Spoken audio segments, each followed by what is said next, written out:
دنیا میں عذاب آتا ہے مسلمانوں پر.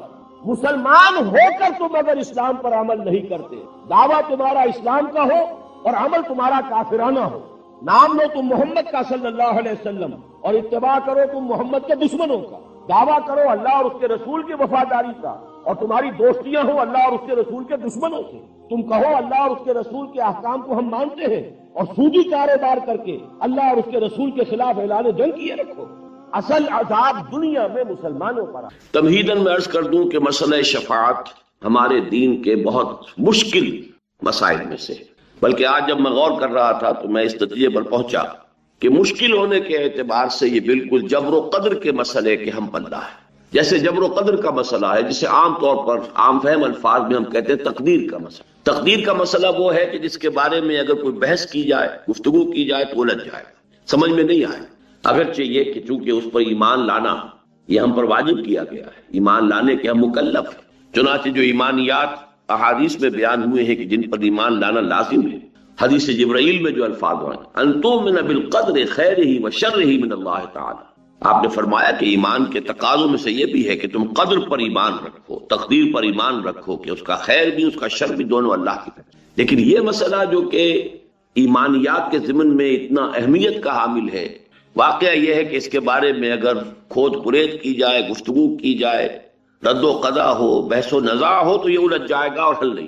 اگرچہ سمجھ میں آ جاتا ہے اگر انسان سمجھنا چاہے، اور یہ بھی میں اس لیے عرض کر رہا ہوں کہ جو چیز سمجھ میں نہ آ سکتی ہو اس پر ایمان کا واقعتاً یہ ہے کہ ہمارا مکلف ہونا پھر غیر منطقی ہو جائے گا. سمجھ میں تو آتا ہے لیکن بیان میں نہیں. ان دونوں چیزوں میں بڑا فرق ہے. ایک چیز سمجھ میں آتی ہے لیکن بیان میں نہیں آ سکتی. بیان کرنے میں ہماری جو قوت بیانیہ ہے، ہماری جو زبان ہے، اس کی جو محدودیتیں ہیں، اس کی بنا پر وہ مسئلہ الجھ جائے. بہرحال آج کا میرا موضوع جو ہے وہ مسئلہ قدر نہیں ہے، لیکن میں صرف اس لیے عرض کر رہا ہوں کہ وہ مسئلہ کہ جس کے بارے میں حضور نے بہت سختی کے ساتھ منع فرمایا ہے کہ کوئی بحث و نزاع نہ کرو. ایک مرتبہ حضور تشریف لائے اپنے حجرے سے باہر اور آپ نے دیکھا کہ کچھ صحابہ وہ مسجد کے گوشے میں بیٹھے ہوئے کسی بحث میں مبتلا ہے، اور وہ بحث جو ہے وہ تقدیر سے متعلق ہے. حضور نے جب یہ دیکھا تو آپ کا چہرہ غصے سے تمتما اٹھا اور آپ نے غضبناک الفاظ میں فرمایا الہذا بعثتم ام لہذا امرتم یا ام لہذا امرتم، کیا مجھے اس چیز کا حکم دیا گیا تھا؟ کیا میں اس کام کے لیے مبعوث کیا گیا؟ یہ معاملات ایسے ہیں کہ جس کے بارے میں خاموشی اختیار کریں. بہرحال اسی طرح کا مسئلہ جو ہے یہ شفاعت کا مسئلہ بھی ہے. ویسے بھی میں نے بارہ عرض کیا ہے کہ بہت سے اکثر معاملات دنیا میں ایسے ہیں کہ جو ہمارے ہاں روایتی الفاظ آتے ہیں کہ بال سے زیادہ باریک اور تلوار کی دھار سے زیادہ تیز، کہ ذرا ادھر ہوئے تو ہلاکت ہے، ذرا ادھر ہو تو ہلاکت ہے. اسی طرح کا معاملہ ہے یہ صراط مستقیم اس دنیا میں بھی، اور پل صراط جسے ہم کہتے ہیں وہ قیامت میں بھی واقعتاً بہت باریک ہے، اور اس کی طرف ذرا سا بھی انسان ادھر یا ادھر ہو جائے تو گمراہی اور ہلاکت میں مبتلا ہونے کا اندیشہ ہے. اسی طرح کا مسئلہ شفاعت ہے. پہلے سمجھیے کہ شفاعت کے معنی کیا ہے. شفاع کا لفظ عربی زبان میں آتا ہے بنیادی طور پر ضم الشیء الی مثلہ. امام راغب اصفہانی رحمۃ اللہ علیہ، جن کے مفردات القرآن نہایت اہم کتاب ہے، فہم قرآن میں بہت ممد ہے، بہت معاون ہے، اور اب اچھا ہے کہ اس کا اردو ترجمہ بھی شائع ہو چکا ہے، تو جو عربی سے استفادہ نہ کر سکے وہ اردو سے استفادہ کر سکتے کہ ہر شے کا جو مادہ ہے اس کے اصل معنی کیا ہے، اصل مفہوم کیا ہے. عربی زبان میں وہ مادہ جو ہے، وہ روٹ جو ہے، وہ 3 لیٹرڈ روٹ سے حرفی مادہ جو ہے وہ اصل میں کس مفہوم کے لیے استعمال ہوتا ہے. تو شفاع کا میں نے آپ کو بتایا راغب کے حوالے سے ضم الشیء الی مثلہ، کسی شے کو اس کے مثل کے ساتھ جمع کر دینا، ضم کر دینا، اس کے ساتھ شامل کر. اب مثلا میں ایک دعا کر رہا ہوں اللہ میری یہ حاجت پوری فرما دے. کوئی اور میرا دوست، میرا بھائی، میرا عزیز، اے اللہ تو میرے اس بھائی کی یہ ضرورت پوری فرما دے. یہ شفاعت ہے. یہ شفاعت ایک دعا میں خود کر رہا ہوں اور اس دعا میں شامل کر لی ہے میرے کسی بھائی نے، عزیز نے، دوست نے، بہی خواہ نے، خیر خواہ نے، اپنی دعا اس کے ساتھ شامل کر. یہ شفاعت. اس شفاعت سے تو ہم خوب واقف ہیں، اچھی طرح جانتے ہیں، اس کا کوئی منکر نہیں ہے. البتہ یہ کہ ایسی ہستیوں کی شفاعت کہ جو ہمارے سامنے اس طریقے سے مادی طور پر موجود نہیں ہے، عالم غیب میں ہے، غیب کا پردہ حائل ہو چکا ہے. وہ ارواح ہے اولیاء اللہ کی جو عالم غیب میں ہے، ملائکہ ہیں جو عالم غیب میں ہے، پھر وہ ارواح جو ہیں انبیاء کی ہیں، صلحاء کی ہیں، اتقیاء کی ہیں، اولیاء اللہ کی ہیں. ملائکہ ہے، یہ تمام ہے، ان سے اس طرح کا کوئی معاملہ جو ہے وہ ذرا مختلف ہو جائے۔ لیکن جو چیز میں نے آپ سے عرض کی مثال کے طور پر شفاعت کا سب سے سادہ تصور کہ آپ ایک دعا کر رہے ہیں، آپ ایک استدعا کر رہے ہیں اللہ سے، اور کوئی اور بھی آپ کی اس دعا میں آپ کا ساتھ دے رہا ہے، آپ کے لیے گویا کہ اسی بات کا سوال اللہ سے کر رہا ہے کہ جس بات کا سوال آپ کر رہے ہیں، تو یہ شفاعت ہے لفظی اعتبار سے۔ اسی طریقے سے یہ لفظ سورہ نساء میں آیا ہے، آیت نمبر 85 میں، دنیا میں جو ہم ایک دوسرے کے لیے کچھ سفارش کریں، اس کے لیے بھی لفظ شفاعت قرآن میں مستعار ہے۔ آپ کا کوئی بھائی ہے، اس کا کوئی مسئلہ ہے کسی جگہ پر، کوئی ضرورت جو ہے اس کی کوئی شخص پوری کر سکتا ہے، آپ اس کے ساتھ جاتے ہیں اور گویا کہ ایک طریقے سے اسے اطمینان دلاتے ہیں کہ یہ شخص جو ہے یہ قابل اعتماد شخص ہے، یہ جو بات کہہ رہا ہے میرے علم کی حد تک اس کے اوپر آپ اعتبار کر سکتے ہیں، اعتماد کر سکتے ہیں۔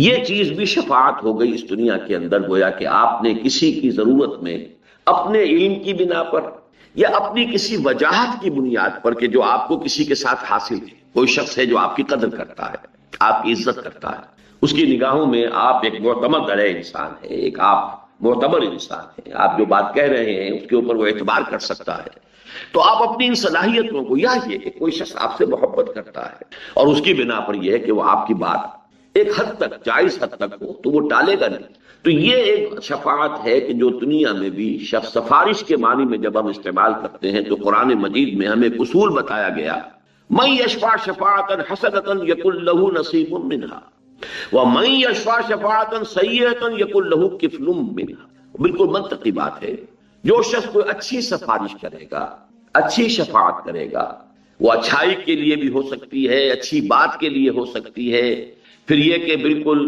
اس کے اندر کہیں بھی حد اعتدال سے تجاوز نہ ہو، کہیں زیادتی نہ ہو، کسی اور کی حق تلفی نہ ہو، ایک شخص کے لیے کوئی خیر ہو جائے بغیر اس کے کہ کسی اور کی حق تلفی ہو رہی ہو، یہ تمام پہلو ایسے ہوں گے کہ جن کو ہم کہیں گے یہ شفاعت حسنہ ہے۔ اس کے لیے آپ ایک دوسرے کے کام جیسے آتے ہیں، ایسے ہی اگر اس طریقے کی سفارش آپ دنیا میں کرتے ہیں جن میں جھوٹ نہیں ہے، جس میں کوئی کسی کی حق تلفی نہیں ہے، کسی کا پر ظلم نہیں ہو رہا ہے، اور وہاں پر کسی شخص کا جائز طریقے سے کام ہو سکتا ہے، وہ شخص جو ہے اس سے واقف نہیں ہے، وہ جانتا نہیں ہے، آپ کی ایک وجاہت ہے اس کے ہاں، آپ کو وہ جانتا ہے، اور آپ اپنے علم کی بنیاد پر اس سے کہتے ہیں کہ میں آپ سے عرض کرتا ہوں کہ یہ شخص قابل اعتماد ہے، میں اسے جانتا ہوں۔ یہ شفاعت اور صحیح دائرے کے اندر، جیسا کہ میں نے عرض کیا، پھر دہرا رہا ہوں، کسی کی حق تلفی نہ ہو، کسی پر ظلم نہ ہو، بات بالکل صحیح ہو، تو یہ شفاعت حسنہ ہے جس کی گویا کہ ایک طرح سے تاکید کی جا رہی، ترغیب دلائی جا رہی۔ من یشفع شفاعتا حسنۃ یکن لہ نصیب منہا، جس نے کوئی اچھی شفاعت کی، اچھی سفارش کی، اسے خود بھی اس میں سے حصہ مل جائے گا، یعنی اس کو ایک نیکی ملے گی، اللہ تعالیٰ اس کے اس عمل کو پسند فرمائے گا، اللہ تعالیٰ اس کے اس عمل کا اسے اجر و ثواب عطا کرے گا۔ ومن یشفع شفاعتا سیئۃ، اب وہ تمام شرائط جو ہیں وہ اگر پوری نہیں ہو رہی ہیں، آپ جھوٹ کہہ رہے ہیں، آپ غلط انسان کی جو ہے تائید کر رہے ہیں، آپ حقائق کو کہیں چھپا رہے ہیں، توڑ مروڑ رہے ہیں، یا یہ کہ آپ کسی ایسی بات کے لیے کہہ رہے ہیں کہ جس کا اس کو حق حاصل نہیں ہے، جس سے کسی دوسرے کی حق تلفی ہو رہی ہے، تو یہ فرمایا کہ من یشفع شفاعتا سیئۃ یکن لہ کفل، تو اس میں سے اب حصہ اس کو بھی مل جائے گا کہ اگر اس کی وجہ سے کسی پر کوئی ظلم ہوا ہے تو اس ظلم کی پاداش جو اللہ کے ہاں ہوگی اس میں اس شخص کا حصہ بھی ہوگا کہ جس نے اس کے لیے سفارش کی۔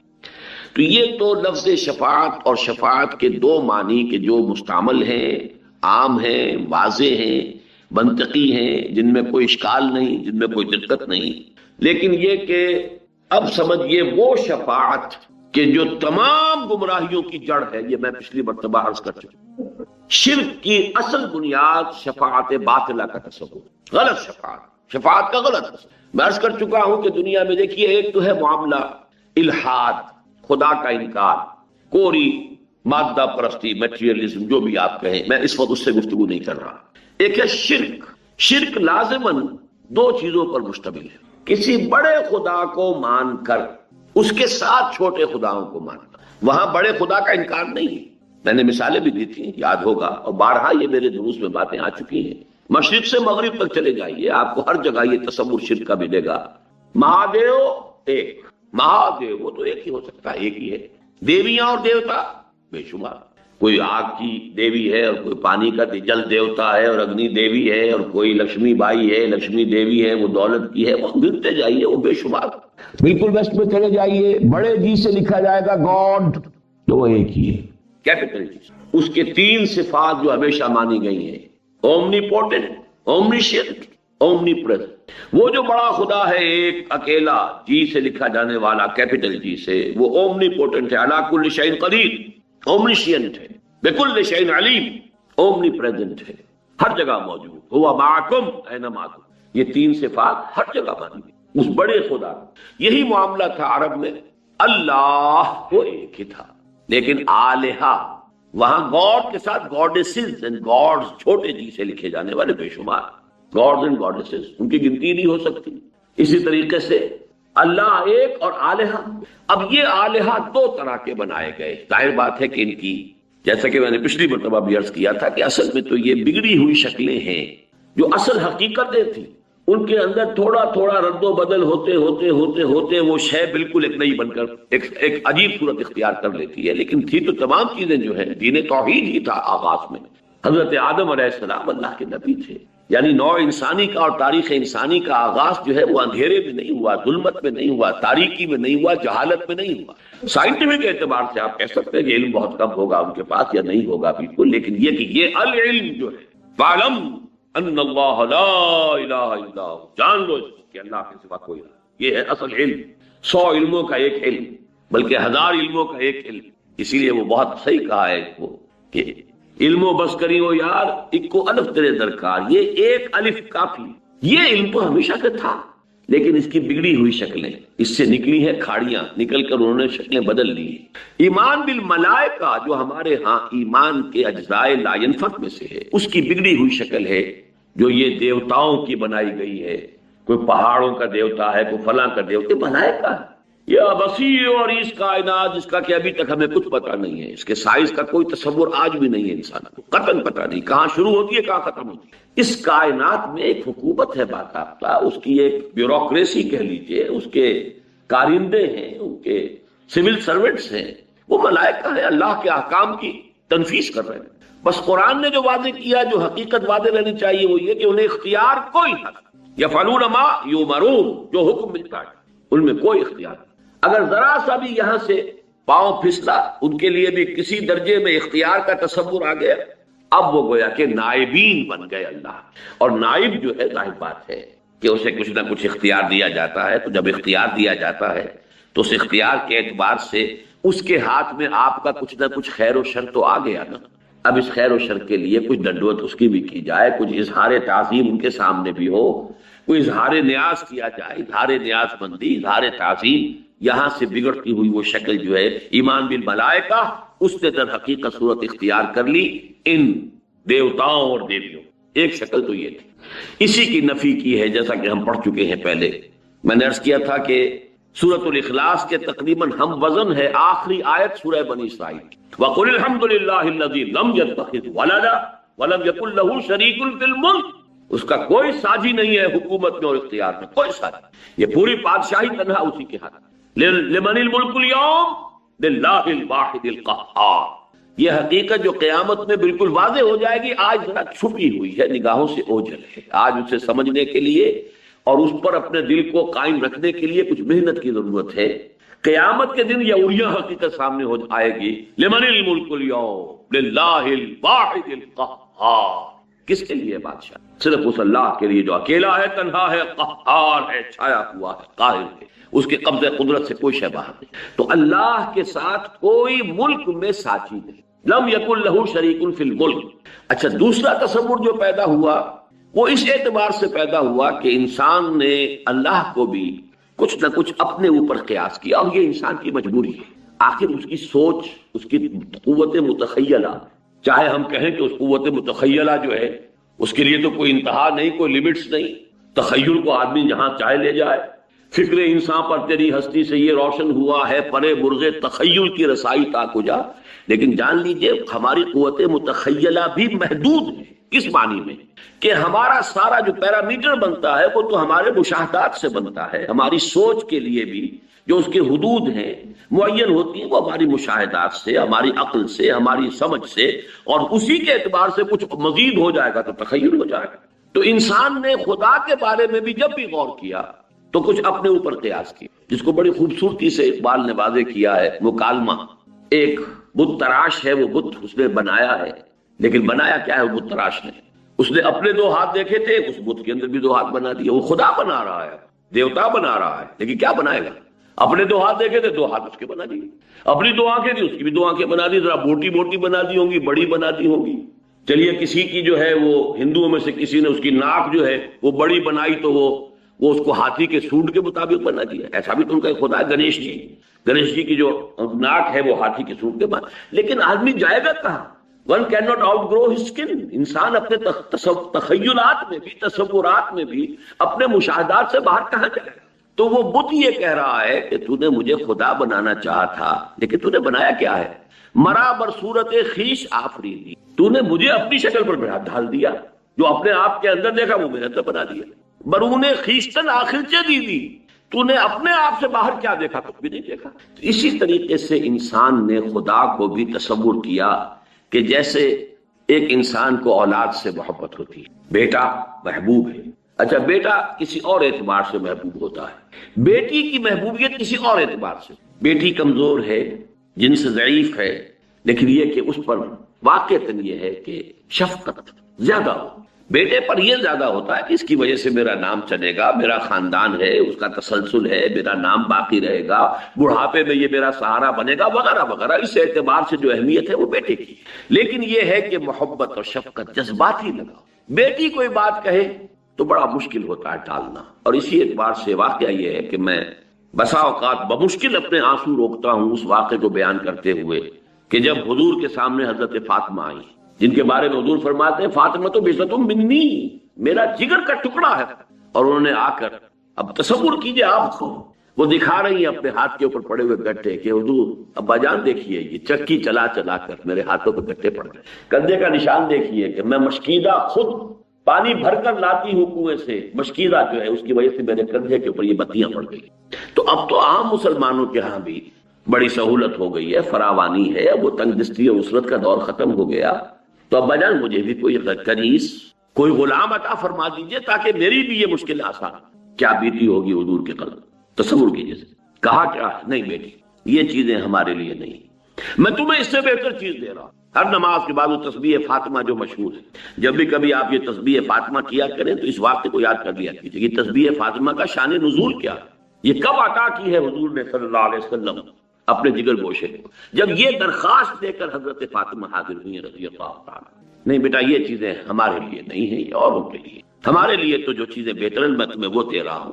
نماز کے بعد 33 مرتبہ سبحان اللہ، 33 مرتبہ الحمدللہ، 33 یا 34 مرتبہ اللہ اکبر کہہ لیا کرو۔ روایات میں تھوڑا سا فرق ہے، ورنہ یہ کہ 100ویں کی تعداد پوری ہوتی ہے ایک اور طویل کلمے سے، لیکن یہ کہ بہرحال یہ تسبیح فاطمہ جو عطا کی گئی ہے اس وقت، تو یہ جو بیٹی کا ایک خاص معاملہ ہوتا ہے اس کو ذہن میں رکھیے۔ تو عربوں نے اللہ کی بیٹیاں قرار دے دیا فرشتوں کو، وہی فرشتے جنہیں نائبین سلطنت قرار دیا ایسٹ اور ویسٹ میں، انہی کو خدا کی بیٹیاں قرار دے دیا۔ اب یہ لاڈلی بیٹیاں سفارش کریں گی تو اللہ نہیں ٹال سکتا، یہ ہے۔ اسی طریقے سے اللہ کے کوئی دوست بھی تو ہیں، اولیاء ہیں، آخر وہ دوستی جو ہے وہ بھی تو کوئی بنیاد ہے، دوست سفارش کرے گا تو دوست کیسے ٹال دے؟ یہ دوسرا تصور تھا کہ جس کے تحت سفارش کا تصور جو ہے اس مذہب کے پورے ڈھانچے کے اندر، اس کے پورے سانچے کے اندر داخل ہوا۔ توحید ہی سے یہ شاخیں نکلی ہیں، جیسا کہ میں آپ کو بتا چکا ہوں کہ تلبیہ بھی کون سا تھا؟ لبیک اللہم لبیک، لبیک لا شریک لک لبیک الا شریکا تملکہ وما ملک۔ اے اللہ میں حاضر ہوں تیرے سوا کوئی شریک نہیں، اے اللہ میں حاضر ہوں تیرا کوئی شریک نہیں سوائے اس شریک کے جس کا تو ہی مالک ہے، اور جو کچھ اس کے ہاتھ میں اختیار ہے وہ بھی در حقیقت تیرا ہی دیا ہوگا۔ تو توحید کے دریا سے ایک کھاڑی شرک کی نکلی، اور پھر اپنے دل کو مطمئن کرنے کے لیے پھر اسے توحید میں شامل کر دیا۔ بیچ میں جو شے نکال لی ہے تھوڑی سی یہ شرک کی کہ لبیک اللہم لبیک، لبیک لا شریک لک لبیک الا شریکا تملکہ وما ملک، اللہ سے ایک شریک تو ہے تیرا، کچھ شریک ہے تیرے، لیکن پھر واپس آ گئے توحید میں کہ وہ خود بھی تیرے مملوک ہے، اور جو کچھ اختیار اس کے پاس ہے وہ بھی تیرا ہی عطا کرتا ہے، تیرا ہی ملکیت تو حقیقی تیری ہے۔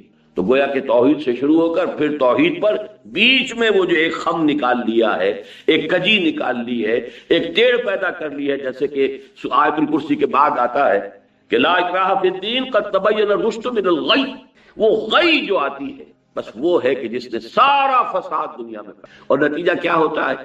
یہ سفارشی جو ہمارے ہیں چونکہ اللہ کے لاڈلے ہیں، اسی لیے دیکھیے سورہ بنی اسرائیل کی آخری آیت میں کیا فرمایا؟ لم یکن لہ شریک فی الملک ولم یکن لہ ولی من الذل، اس کا کوئی ولی اور دوست کسی کمزوری کی وجہ سے نہیں ہے۔ اس میں نفی کی ہے، اللہ کا ولی تو ہے لیکن تمہارا دوست ہوتا ہے، تم دوستیاں نبھاتے ہو، دوستیاں پالتے ہو، کیوں؟ کہ کسی وقت پر کام آئے گا، اور جب میرے وقت پر کام آئے گا، میری کسی مشکل میں میرا ساتھ دے گا، تو آج اس کی بات میں کیسے ٹال سکتا؟ یہ ہے وہ پورا کا پورا فلسفہ جو ہم اپنے اوپر قیاس کریں تو ہمارے معمولات میں شامل ہے۔ کسی وقت ہوتا ہے کہ دوست ایک بات کہہ رہا ہے، آپ کا ایک دوست ہے، آپ کا ایک جگری جو ہے، کوئی رفیق ہے، وہ آپ سے بات کہہ رہا ہے، آپ یہ بھی سمجھ رہے ہیں کہ بات صحیح نہیں ہے، یہ کام مجھے نہیں کرنا چاہیے، یہ غلط، لیکن اب اس کا دباؤ ہے اس لیے کہ وہ آپ کا دوست ہے، آپ کا محبوب ہے، اور زیادہ تجزیہ کیجئے تو نیچے جا کر بات کیا آئے گی تہ کے اندر، کہ اگر آج وہ مجھ سے کوئی کام کرا رہا ہے تو پھر کبھی میں بھی تو اس سے کام کرا سکوں، یا یہ کہ میں نے بھی تو کبھی اس سے کوئی کام کرایا تھا، آج مجبوراً میں اس کی بات ماننے پر مجبور ہوں۔ یہ سارے تصورات ہیں کہ جو آگے چل کر کیا ہوتا ہے، اسی شفاعت کے تصور سے پہلا قدم تو یہ ہوتا ہے کہ وہ اظہار نیاز جو ہے، نیاز مندی کا اظہار اور تعظیم کا اظہار ہوتے ہوتے مراسم عبودیت میں ڈھل جائے۔ اب جس کی تعظیم کرنی ہے تو پہلے کبھی تھوڑی سی تعظیم کی، پھر کبھی اور جھک گئے تعظیم کے اندر، پھر اور جھک گئے، پھر سجدے میں چلے گئے، یہی تو تعظیم ہے، اس کے سوا ہے کیا؟ وہ مراسم عبودیت میں آ گئے۔ نمبر 2، ایک اور آخری شکل اس کی کیا ہے؟ ہوتے ہوتے یہ سورہ انعام میں بڑی تفصیل سے یہ چیزیں آئی ہیں کہ ہوتے ہوتے یہ ہوتا ہے کہ اللہ کا حق جو ہے، اللہ تو برائے بیت رہ جاتا ہے صرف علامت کے طور پر۔ کیوں؟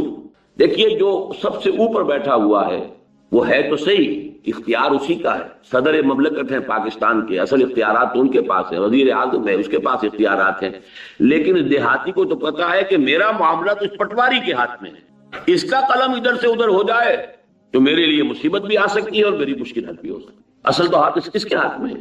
تو وہ تو کسی کو کیا معلوم ڈی سی صاحب کس بلا کا نام ہے، عام پٹواری، عام جو دیہاتی کیا جانتا ڈی سی کیا ہوتا ہے؟ پٹواری جو ہے وہ جو سر پر بیٹھا ہوا ہے، جس نے کہ وہ ساری لکھنی ہے، جو بھی فصل کے بارے میں رپورٹ ہے وہ ساری اس کے پاس، لہذا وہ تو صرف رہ جاتے ذہن میں کہ ہاں اوپر ہے کوئی، سارا کا سارا معاملہ پھر وہ نچلے ان خداؤں سے، چھوٹے خداؤں سے، دیویوں سے، دیوتاؤں سے، آلہہ سے، گاڈ سے، گاڈسز سے، ہوتے ہوتے عبادت، جس کی کہ بڑی ایک لطیف انداز میں قرآن مجید میں ایک تنبیہ کی گئی ہے کہ یہ لوگ کیا کرتے تھے عرب والے، فصل کی کوئی فصل ہے، فصل میں سے کچھ حصہ معین کر دیا، یہ اللہ کے لیے ہم خیرات کریں گے، اللہ کے نام پر، اللہ کے لیے، اور یہ تھوڑا سا حصہ جو ہے یہ ہمارے فلاں معبودوں کے لیے، فلاں معبود کے لیے، کچھ نہ کچھ تو ان کو بھی دینا ہے، کیا اتنا بڑا غلہ ہے، اس میں سے اتنے جانور تو ہم نے اللہ کے نام پہ چھوڑ دیے، ٹھیک ہے یہ اللہ کے لیے ہے، لیکن یہ کچھ تھوڑے بہت جو ہیں یہ فلاں معبود کے لیے، فلاں کے لیے۔ اب فرض کیجئے آ گیا قحط، تو اللہ کے حصے میں تو ہاتھ ڈال لیں گے، وہ چھوٹے معبود کے حصے کو نہیں چھیڑ سکتے، اس لیے کہ اس کا تو وہ جس کو پنجابی میں کہتے ہیں کہ رب نیڑے کے سن، وہ تو ان کا مکہ تو قریب ہے، وہ اللہ تو دور ہے، بلکہ یہاں تک کہ پھر جو اللہ کا حق ہے وہ تو ان کو مل جائے گا، ان کے حق میں شامل ہو جائے گا، لیکن جو ان کا حق ہے وہ اللہ کے حق میں شامل نہیں۔ یہ ساری جو ہے آخری جو اس بیماری کی جو تیسری سٹیج ہے، اس سب کا تذکرہ سورہ انعام کے اندر موجود ہے۔ یہ سفارش نے اصل میں دنیا میں عقائد اور مذاہب کی دنیا میں جو تدریجاً توحید کی جڑ کاٹ کفر اور شرک کی شکل اختیار کر دی، اس کی نفی کے لیے قرآن مجید میں اب آپ دیکھتے ہیں کہ شدت کے ساتھ شفاعت کا انکار۔ لیکن اس سے بھی پہلے میں ایک اور بات واضح کر دوں، قرآن مجید کو آپ پڑھیے تو زور ہے عمل۔ میں اس وقت صرف 3 آیتیں سورہ نجم کی پڑھوں گا۔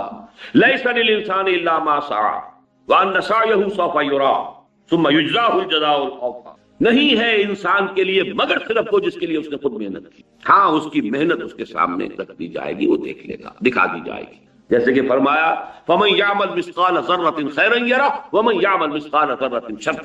معلوم ہوا کہ سارا دار و مدار جو ہے انسان کا، کامیابی کا، فوز و فلاح کا، وہ تو انسان کے عمل پر ہے، محنت پر ہے، مشقت پر ہے، جد و جہد پر ہے۔ لَيْسَ لِلْإِنسَانِ إِلَّا مَا سَعَىٰ، یہ تو ہے قرآن مجید کی جو مین تعلیم آپ کہیں گے، 90% کو اگر آپ دیکھیں گے تو وہ یہی ہے، لَيْسَ لِلْإِنسَانِ إِلَّا مَا سَعَىٰ وَلَسَعْيُهُ سَوْفَ يُرَىٰ۔ لیکن اس کے ساتھ ہی آپ کو قرآن مجید میں بھی یہ بات بھی معلوم ہو جائے گی کہ کسی نیکی کی توفیق بھی انسان کو از خود حاصل نہیں ہوتی جب تک اللہ کی توفیق۔ معلوم ہوا کہ اس میں لیس للانسان الا ما سعی، وہ جو ایک یوں سمجھیے کہ ایک اصول موضوع ہے، اصل وہی ہے، جڑ وہی ہے، بنیاد وہی ہے، لیکن وما تشاءون الا ان یشاء اللہ، تمہارے اندر یہ ارادہ کا پیدا ہونا، تمہارے اندر اس جذبے کا ابھرنا، تمہارے اندر خیر کا داعیہ بیدار ہونا، تمہارے اندر اچھے جذبات کا نشو و نما پانا، یہ بھی تو اللہ کی توفیق سے۔ نمبر 2، حضور کی حدیث اب آپ کو سنا رہا ہوں، کوئی شخص جنت میں محض اپنے عمل پر نہیں جا سکے گا۔ اور یہ ایسا کیٹیگوریکل سٹیٹمنٹ تھا کہ میں یہ کہا کرتا ہوں، آپ نے بارہا سنا ہوگا میری زبان سے، کہ بڑی ہمت اور جرت سے کام لیا کسی صحابی نے، جو حضور سے پوچھ لیا کہ کیا حضور آپ بھی؟ کوئی انسان جنت میں محض اپنے بل سے، اپنے عمل کی بنیاد پر داخل نہیں ہو سکتا۔ حضور کیا آپ بھی؟ فرمایا ہاں میں بھی، الا ان یتغمدنی ربی برحمتہ، جب تک میرا رب اپنی رحمت سے مجھے ڈھانپ نہ دے، اپنی رحمت کے سائے میں نہ لے میں بھی جنت میں داخل نہیں۔ اب ان دو انتہاؤں کو آپ نے دیکھ لیا، اس کا نتیجہ میں بعد میں نکالوں گا، نتیجہ کیا نکلتا ہے، لیکن میں اسی کے حوالے سے شفاعت کا مسئلہ حل کرتا ہوں۔ قرآن مجید ایک طرف تو ان آیات کو آپ دیکھیے، اپنے ذہن میں رکھیے کہ جس میں کیٹیگوریکل ڈینائل ہے، ایبسولوٹ کیٹیگوریکل ڈینائل، کوئی شفاعت قیامت میں نہیں قرآن مجید میں آیا۔ چنانچہ کفار و مشرکین کی بات تو چھوڑ دیجئے، وہ تو بار بار قرآن میں آیا ہے، بار بار آیا ہے۔ ان کا جو تصور تھا شفاعت باطلہ کا تھا، اس کی نفی تو کی گئی ہے ہر جگہ پر۔ اب میں یہاں مسلمانوں سے جو بات کہی گئی ہے وہ بتا رہا ہوں۔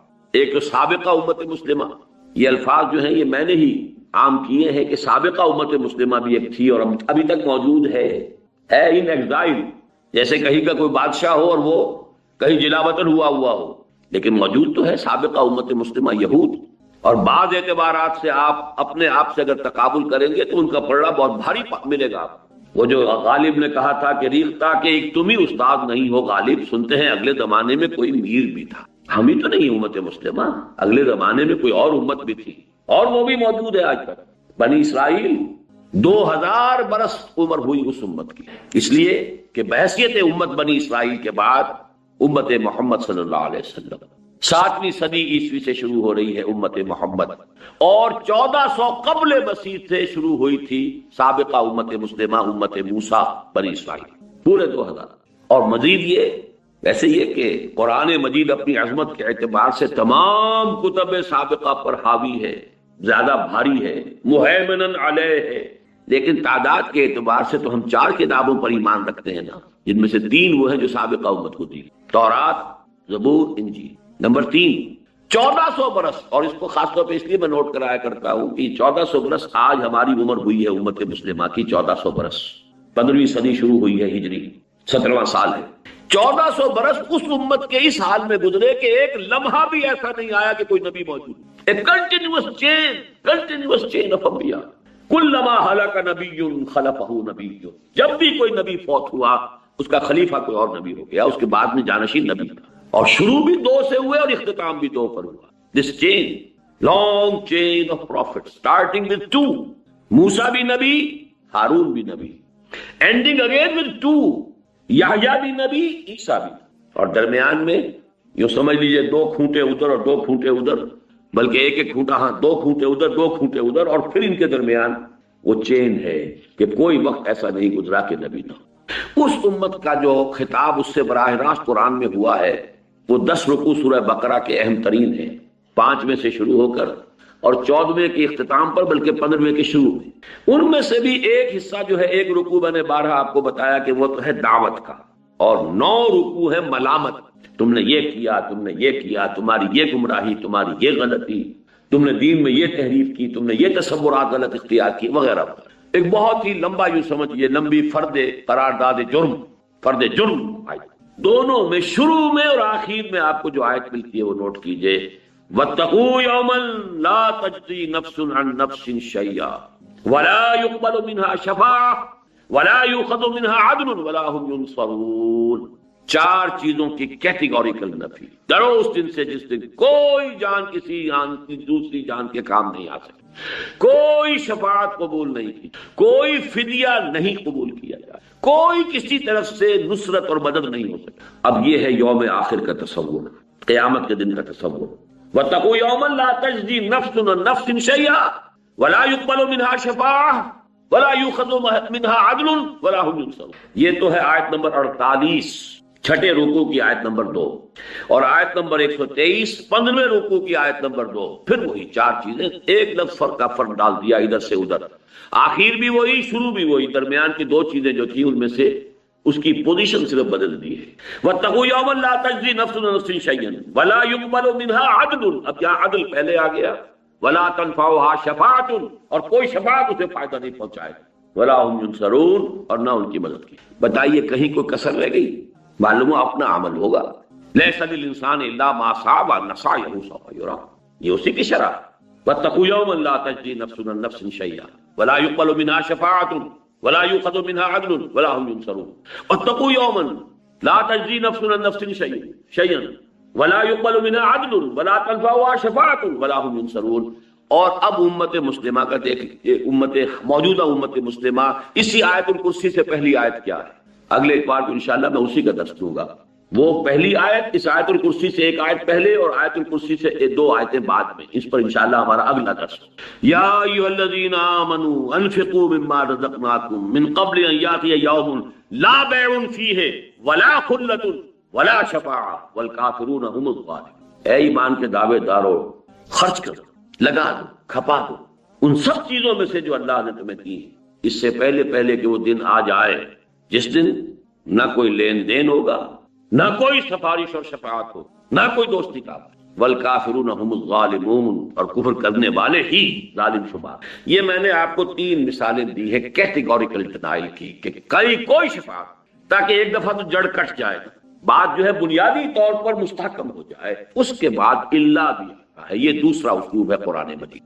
میں پھر کہاں سے بلڈ کر رہا ہوں اپنا تھیسس، نوٹ کر دیجیے، جہاں ایک طرف یہ ہے کہ اپنے ہی عمل سے تمہیں نجات مل سکتی، لیس للانسان الا ما سعى وان سعيه سوف يرى، لیکن ساتھ ہی یہ بھی کہ میں اپنے عمل پر کوئی گھمنڈ نہ ہو جائے، اپنے عمل پر تکیہ اور بھروسہ نہ کر بیٹھنا۔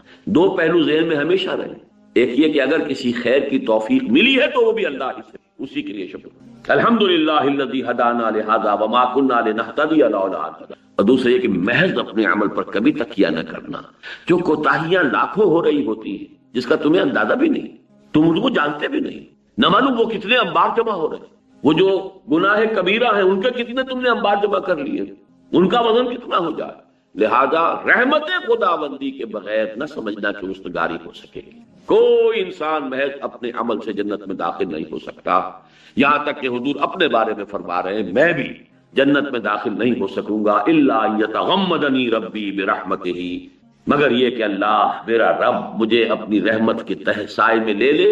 ہاں اسی طرح شفاعت، ولا شفاعت ولا تنفعها شفاعت لا يقبل منها شفاعت، یہ ساری جو ہے کیٹیگوریکل نفی ہے۔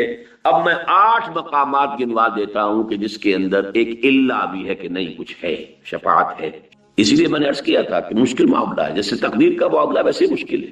آیت الکرسی خود جو ہے لیجئے تو اس میں موجود ہے، من ذا الذی یشفع عندہ الا باذنہ، ہے کہ نہیں؟ آغاز کتنا پر جلال، پر ہے، من ذا الذی، کون ہے وہ؟ کانپ جائے گا، بڑے سے بڑا ولی کانپ جائے گا، انبیاء کانپیں گے جب اللہ فرمائے من ذا الذی یشفع، کون ہے وہ؟ کون اپنی یہ ذاتی حیثیت سمجھتا ہے؟ کون سمجھتا ہے کہ مجھ پر اس کا کوئی اختیار ہے؟ کون ہے جو سمجھتا ہے کہ وہ کوئی زور میرے خلاف استعمال کر سکتا ہے؟ کون ہے وہ؟ من ذا الذی یشفع عندہ، کون ہے وہ جو شفاعت کر سکے گا اس کے سامنے؟ الا باذنہ، ہاں الا سوائے اس کی اجازت۔ معلومہ اسی کیٹیگوریکل انداز میں جیسا کہ پچھلی آیت میں تھا ولا شفاعت، اس کی مزید جو ہے اس کو مزید فورٹیفائی کیا ہے، مزید مضبوط کیا ہے، من ذا الذی یشفع عندہ الا باذنہ، لیکن الا باذنہ۔ سورہ انبیاء میں فرمایا ولا یشفعون الا لمن ارتضی، وہ شفاعت نہیں کر سکیں گے مگر جن کے لیے اللہ راضی ہو. اب یہ اللہ گنوا رہا ہوں میں آپ. ما من شفیع الا من بعد اذنہ، سورہ یونس علیہ الصلوۃ والسلام. کوئی نہیں ہے سفارش کرنے والا سوائے اس کی اذن کے بعد. لا یملکون الشفاعۃ الا من اتخذ عند الرحمن عہدا، سورہ مریم. یومئذ لا تنفع الشفاعۃ الا من اذن له الرحمن، سورہ طٰہٰ. اس روز کوئی شفاعت نہیں کر سکے گا سوائے اس کے کہ جس کو رحمان کی جانب سے اجازت مرحمت ہو جائے. ولا تنفع الشفاعۃ عنده الا لمن اذن له، سورہ سبا. اس کی جناب میں کوئی سفارش کام نہیں آ سکے گی الا یہ کہ جس کے لیے اس نے اجازت دی. سورہ زخرف میں فرمایا ولا یملکون الذین یدعون من دونہ الشفاعۃ الا من شہد بالحق. کوئی نہیں ہے جسے اختیار حاصل ہو اس کی جناب میں شفاعت کا سوائے اس کے کہ جو حق کی شہادت ہے. وہ حق کو باطل نہیں کرے گا، باطل کو حق نہیں کرے گا، بات صحیح ہو. سورہ نجم میں فرمایا جس میں وہ الفاظ آئے ہیں لیس للانسان الا ما سعى وان سعيه سوف يرى، اسی میں یہ الفاظ ہیں وَكَمْ مِن مَلَكٍ فِي السَّمَاوَاتِ لَا تُغْنِي شَفَاعَتُهُمْ شَيْئًا إِلَّا مِن بَعْدِ أَن يَأْذَنَ اللَّهُ لِمَن يَشَاءُ وَيَرْضَىٰ. کتنے ہی فرشتے ہیں آسمانوں کے اندر، لیکن ان کی شفاعت کسی کو فائدہ نہیں پہنچا سکے گی مگر اس کے بعد کہ اللہ تعالیٰ اجازت دے. اور یہاں تو بات کو دو طرف کر دی، اذن بھی دے جو شفاعت کر رہا ہے اس کو اذن، جس کے لیے شفاعت کی جانی ہے اس کے لیے بھی منظوری. یہاں شرطیں دو طرف. من بعد ان یاذن اللہ لمن یشاء ویرضی، اللہ اجازت دے. یہ ہے اب دو چیزوں کے درمیان معاملہ آ رہا ہے، وہی بال سے زیادہ باریک اور تلوار کی دھار سے زیادہ تیز. ادھر ہوتے ہیں تو شرک، ادھر ہوتے ہیں سرے سے انکار کر دیں.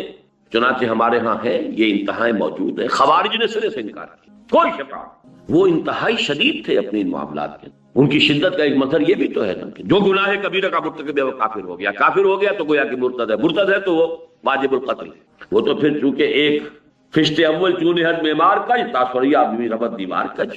گناہ کبیرہ کا مرتکب کافر ہو گیا، وہ پہلے مسلمان تھا، اس کی جان مال آبرو محفوظ تھی مسلمان معاشرے کے اندر. آپ کوئی دسترازی نہیں کر سکتے تھے نہ اس کے مال پر، نہ اس کی جان پر، نہ اس کی عزت پر، حرمت پر، کچھ بھی نہیں، محفوظ. لیکن جب مرتد ہو گیا تو اب اس کا خون بھی مباح ہے، قتل کر سکتے ہیں، اس کا مال بھی مباح ہے، سارا کا سارا مال تم جو ہے لے سکتے ہیں. اس کی بیوی بھی وہ بھی حلال ہو گئی تمہارے اوپر، اسے اپنی کنیز بنا سکتے. اور یہ بھی جان لیجئے کہ انتہائی نیک لوگ تھے، بڑے عابد لوگ تھے. ظاہر ہے جن کا معیار یہ ہو کہ جو گناہ کبیرہ کرے وہ مرتد ہے، مرتد واجب القتل ہے، مباح الدم ہے، اس کا مال بھی، اس کی حرمت، اس کی ہر چیز جو ہے آپ کے لیے حلال ہو گئی. وہ اگر ایسے لوگ کہیں رہ رہے ہو تو وہ خود کتنے نیک ہوں گے. تو نیکی اپنی جگہ پر ہے اور اعتدال اور توازن اپنی جگہ. یہاں میں توازن کی بات کر رہا ہوں، اعتدال کی بات کر رہا ہوں. بال سے زیادہ باریک اور تلوار کی دھار سے زیادہ تیز راستے کی بات کر رہا ہوں. توازن ہی تو اصل شے ہے. خوارج سرے سے منکر ہے، کوئی شفاعت نہیں، کسی طرح کی شفاعت نہیں. لیکن اس سے آگے کا ایک درجہ ہے معتدلہ کا. کچھ ڈھیلے ہیں، بعض شفاعتوں کے وہ قائل ہیں، وہ میں تفصیل سے آپ کو بتاؤں گا. لیکن یہ کہ اکثر و بیشتر ان کا موقف بھی وہی ہے کہ جو عقل کا موقف ہے. عقل کا موقف تو یہی ہوگا جب اللہ نے انسان کو اختیار دیا، اسے دنیا میں دارالامتحان دنیا کو بنا کر اس میں بھیجا. اب وہ اپنے اختیار کو استعمال کرتے ہوئے یا یہ راستہ اختیار کرتا ہے یا یہ راستہ اختیار کرتا ہے، اما شاکرا و اما کفورا. چاہو تو یہ شکر کا راستہ اختیار کرو، چاہے کفران نعمت کا راستہ اختیار کرو. ومن شاء فلیؤمن ومن شاء فلیکفر. جو چاہے وہ ایمان لائے، جو چاہے کفر کرے. جس کا ارادہ ہو اور رات کو تہجد پڑھے، جس کا ارادہ ہو اور رات کو جا کے کہیں رقم لگائے، کرے. اب اگر اس کے اعمال میں کوئی اور شے آ جائے، دیجیے اس کو بخش دیجیے، تو یہ تو پھر عقل کے خلاف بات ہوگی. پورا فلسفہ جو ہے وہ تو پھر دھڑام سے زمین پر آ جائے. جیسے جبر و قدر کا مسئلہ، اگر انسان مجبور محض ہے تو پھر حساب کتنے، پھر جزا و سزا کے کیا مانی. یہ تو بالکل بات صحیح. آپ کا پورا فلسفہ یہ ہے کہ انسان کو ہم نے ایک صلاحیت دی ہے، ایک مہلت عمر دی ہے، یہ مہلت امتحان ہے، یہ دنیا جو ہے دارالامتحان ہے، اس کو ہم نے صلاحیتیں دی ہیں، اختیار دیا، ادھر جاؤ یا ادھر جاؤ. اب نتیجہ نکلنا چاہیے اس کے اپنے اختیار پر، اپنے چوائس پر، اپنے عمل پر، اپنی محنت. یہ عقل ہے. لہذا معتزلہ کہ جو ریشنلسٹ ہے، اس امت کے سب سے پہلے ریشنلسٹ، عقل کو برتر تسلیم کرنے والے اور نقل کو اس کے تابع کرتے رہے. یہ عقل و نقل کی ایک بڑی طویل کشمکش ہے جو ہمارے یہاں چلی. اور نقل سے مراد وہ نقل نہیں جو امتحان میں ماری جاتی ہے، کہیں وہ آپ سمجھ میں رکھ دیر میں لے آئیں. نقل سے مراد کیا ہے کہ ایک قرآن ہے جو منقول ہے، نقل ہوا ہے، منتقل ہوا ہے اللہ سے محمد کو فرشتے کے ذریعے. یہ نقل ہے، یہ محمد کے عقل کی پیداوار نہیں ہے، معاذ اللہ ثم معاذ. یہ تو منقول ہوا. پھر حضور سے یہ منقول ہوا صحابہ کرام کو پہنچ کے، صحابہ کرام سے منقول ہوا اور تابعین کو پہنچ کے. نقل ہو رہا ہے، منتقل ہو رہا ہے. منتقل کا لفظ آپ کے لیے زیادہ سہولت والا ہو جائے، لیکن بنا تو نقل سے ہے نا، اس کا مادہ تو نقل ہے. اب ایک طرف نقل ہے وہ چیز جو آ رہی ہے، قرآن ہے، حدیث بھی نقل ہے. حدیث حضور کی وہ بات ہے کہ جو صحابہ نے دیکھی یا سنی اور اس کو منتقل کر دیا تابعین تک، تابعین نے پھر منتقل کر دیا وہ تبع تابعین تک. تو ایک ہے نقل اور ایک ہے عقل. آپ کی لاجک ہے، آپ کا انٹلیکٹ ہے، آپ کی سوچ بچار ہے، اس کے کچھ اصول ہیں، ان اصولوں کے اوپر آپ پرکھتے ہیں. تو تمام مذاہب کی تاریخ میں یہ عقل و نقل کی کشمکش اور کشاکش جو ہے یہ ایک بہت اہم باب ہے تمام مذاہب، جس کے نتیجے میں علم الکلام پیدا ہوا. چاہے وہ عیسائیوں کا علم الکلام ہے یا یہودیوں کا علم الکلام ہے یا مسلمانوں کا علم الکلام ہے. علم الکلام نام ہی اس کا ہے کہ عقل اور نقل میں کوئی ربط پیدا کیا جائے، کوئی ان کے درمیان ایسی شکل پیدا ہو جائے کہ تضادات رفع ہو جائیں. تو اب اس میں کبھی تو یہ ہوتا ہے کہ کچھ لوگ عقل کو تابع کر دیتے ہیں نقل کے، کچھ لوگ عقل کو اوپر کر کے اور نقل کو اس کے تابع کر دیتے ہیں. تو معتزلہ وہ ہیں ہماری تاریخ کے کہ جنہوں نے نقل کو عقل کے تابع کی. وہ بھی اکثر و بیشتر قسم کی شفاعتیں جو ہیں ان کا منکر ہیں. وہ میں تفصیل جو کون سی شفاعت ہے وہ میں بعد میں عرض کروں. اہل سنت اب درمیان میں ہے. اہل سنت کا اجماع ہے شفاعت حق ہے، ہوگی. اس میں قرآن مجید کا بھی یہ اللہ 8 جگہ پر جو اللہ آ گیا ہے وہ میں نے آپ کو سامنے رکھ دیا ہے، گنوا دیا ہے کہ جہاں کیٹیگوریکل ڈینائل ہے کہ کوئی شفاعت نہیں، وہاں یہ ایکسیپشنز موجود ہیں قرآن مجید کے اندر. شرطیں یہ ہیں، شرطیں وہ ہیں، لیکن اس کا ڈینائل تو نہیں، اس کا کیٹیگوریکل نفی تو نہیں. اور یہ کہ احادیث میں جو اس کی تفاصیل پھر آتی ہیں وہ تو پھر بہت ہی نمایاں ہیں. یہ اب کیا ہے اس کو سمجھئے. ایک شفاعت وہ ہے جو محمد رسول اللہ صلی اللہ علیہ وسلم کے ساتھ خاص، اور چونکہ ہمارے ہاں عام طور پر عوام الناس میں جہلا کا لفظ استعمال نہیں کرنا چاہتا، عوام الناس کہہ کر اکتفا کر رہا، لیکن صحیح معنی یہ ہے کہ جہلا، اور ہماری عظیم اکثریت جہلا پر مشتمل، چاہے وہ پی ایچ ڈی ہوں، اس لیے کہ وہ عربی اگر نہیں جانتے اور قرآن اور سنت تک اور حدیث تک براہ راست اگر رسائی نہیں ہے تو جاہل، دین سے جاہل ہے. دنیا کے عالم ہے، کیمسٹری میں پی ایچ ڈی ہے، ڈاکٹریٹ کی ہے، فزکس میں کی ہے، کمپیوٹر سائنس میں کر لی ہے، کسی اور میں کر لی ہے، ایم بی اے کر لیا ہے، چارٹرڈ اکاؤنٹنٹ بن گئے ہیں، جو بھی ہے کر لیا آپ نے، لیکن یہ کہ ادھر سے تو جاہل ہیں. ان جہلا میں سب سے زیادہ تو تصور گمراہ کل پیدا ہوا ہے وہ حضور کی شفاعت کبریٰ اور شفاعت عظمیٰ. تصور یہ ہے کہ حضور تو اپنی پوری امت کو بس شفاعت کر کے اور اللہ کے ہاں عذاب سے اور پکڑ سے اور حساب سے بچا لیں گے. جب کبریٰ کا لفظ آ گیا، شفاعت کبریٰ، شفاعت عظمیٰ. لیکن احادیث کا جب مطالعہ کریں گے تو آپ کو معلوم ہوگا وہ شفاعت کیا ہے. عجیب ہے بات، کہاں سے کہاں پہنچ جائیں گے، آسمان سے زمین پر آ جائیں. اس شفاعت کبریٰ کا جو اصل محل ہے وہ 2 چیزیں ہیں جو قرآن جو احادیث نبویہ سے ثابت ہے. نمبر 1 یہ کہ قیامت کا دن جو بڑا سخت ہوگا، بڑا بھاری ہوگا. وہ دن کتنا سخت اور کتنا بھاری ہوگا، سورہ مزمل میں فرمایا ہے یوم یجعل الولدان شیبا، اس کی سختیاں، اس کی صعوبتیں بچوں کو بوڑھا کریں. یوم یجعل الولدان شیبا السماء منفطر به کان وعده مفعولا. آسمان اس دن سے گویا کہ پھٹا پڑ رہا ہے. ایک ایسی چیز ہے جو کہیں پر کسی جگہ پر ہو اور اس کے بوجھ سے وہ شے پھٹی جا رہی. وہ قیامت کا دن جو ہے گویا کہ آسمانوں میں ثقلت فی السماوات والارض، وہ تو آسمان اور زمین کے اندر موجود ہے. وہ قیامت ان بلٹ ہے اور اس کی وجہ سے وہ پھٹنے کو ہے. اور وہ دن کیسا ہوگا، یوم یجعل الولدان شیبا. اسی کو سورہ مدثر، میں نے صرف یہ 2 صورتیں جو ایک جوڑے کی ہیں انہی کے حوالے اس وقت دے رہا ہوں. ذالک یومئذ یوم عسیر علی الکافرین غیر یسیر فاذا نقر فی الناقور فذالک یومئذ یوم عسیر علی الکافرین غیر. بڑا سخت اور بڑا بھاری دن ہوگا. اب اس کی تفاصیل آتی ہیں، وہ جو آپ نے روایات میں سنا ہوگا، سورج سوا نیزے پر ہوگا اور سخت گرمی ہوگی اور سخت جو ہے وہ اس وقت لوگوں کے اوپر جو ابتلا کا وقت ہوگا. اور ابھی ہیئرنگ سٹارٹ نہیں ہو رہی. یہ ججمنٹ کا ہے، یوم الدین ہے، جزا و سزا کے فیصلے کا دن ہے. عدالت لگی ہوئی ہے، کھڑے ہیں انسان، فوج در فوج کھڑے ہیں، لیکن یہ کہ دیر ہو رہی ہے، تاخیر ہو رہی ہے، ججمنٹ شروع نہیں ہو رہی، ہیئرنگ شروع نہیں. اس سختی میں لوگ آئیں گے کہ سفارش کیجئے کہ معاملہ جلدی شروع ہو جائے. آدم کے پاس آئیں گے، آپ ابو الآدم ہیں، آپ تمام انسانوں کے آپ والد ہیں، ابو الانسان ہیں، آپ ہمارے لیے سفارش کیجیے. وہ انکار کریں گے، نہیں میرا یہ مقام نہیں. اس طرح تمام انبیاء کا ایک ایک کر کے، اور اس کے بارے میں جو آپ سنا ہوگا بارہا روایات، نفسی نفسی، ہر ایک یہ کہے گا کہ مجھے تو خود اپنی پڑی ہوئی ہے، میں کیا سفارش کروں. حضرت عیسیٰ تک بات یہاں آ جائے گی کہ پھر حضور صلی اللہ علیہ وسلم کے پاس لوگ آئے کہ آپ تو خاتم الانبیاء ہیں، آپ اللہ کے بہت محبوب ہیں. چنانچہ اس کے جو الفاظ آتے ہیں حدیث میں، یہ صحیح مسلم کی ایک روایت جو میں آپ کو سنا رہا ہوں. فَيَقُولُونَ، اب وہ لوگ کہیں گے یا محمد، اے محمد صلی اللہ علیہ وسلم، انت رسول اللہ وخاتم الانبیاء وغفر اللہ لك ما تقدم من ذنبك وما تأخر.